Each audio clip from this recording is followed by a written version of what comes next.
Seth Rollins, WrestleMania 31, what a time to be alive. This Basic Series 60 captures him after he cashed in, I'm assuming. Very happy after he beat Randy Orton and he cashed in on the Brock Lesnar Roman Reigns match. And what's cool about this set is we're getting a lot of WrestleMania outfits, which proves that Mattel takes about 11 months to get these figures out. Although this Seth Rollins did come out as a pretty quick turnaround elite that I ripped apart, and subsequently everyone else ripped me apart, I think that this one is arguably a more interesting release than that Toys R Us exclusive. Check it out, you got a new face scan. It's very reminiscent of the Dean Ambrose open mouth face scan, and I think they might have tried to do something like that. I think this was on purpose, in my opinion. Does it work as well as the Dean Ambrose? I'm gonna say no. I really like his hair though.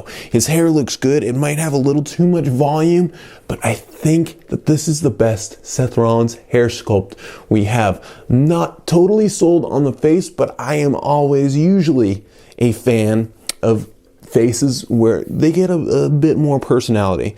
I'm not the biggest fan of that Brock Lesnar face though. This is honestly a really solid basic.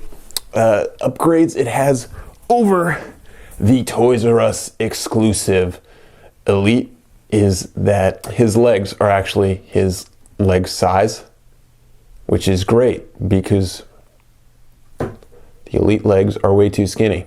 And he has a new face. Like if this Elite came out with this new head scan, I would have been totally cool with that, but it didn't. It came with a cool packaging though, and a crappy belt. But this Seth Rollins is really solid, and I pretty much can assume we're gonna get a Seth Rollins like this as an Elite with the white attire. But seeing as how this takes about 11 months, oh my gosh. So overall, if I could recommend a basic, if you love Seth Rollins, don't have a lot of money, this is the figure to pick up. I really like it. Reminds me of the old days when I was collecting WWE figures, not to review them, but as a personal collector. I would have picked up something like this because I like that face, even though it's not as successful as the Dean Ambrose open mouth face. I can just see Seth Rollins doing some classic, you know, like what I'm saying, yeah. Good figure, Mattel, thanks.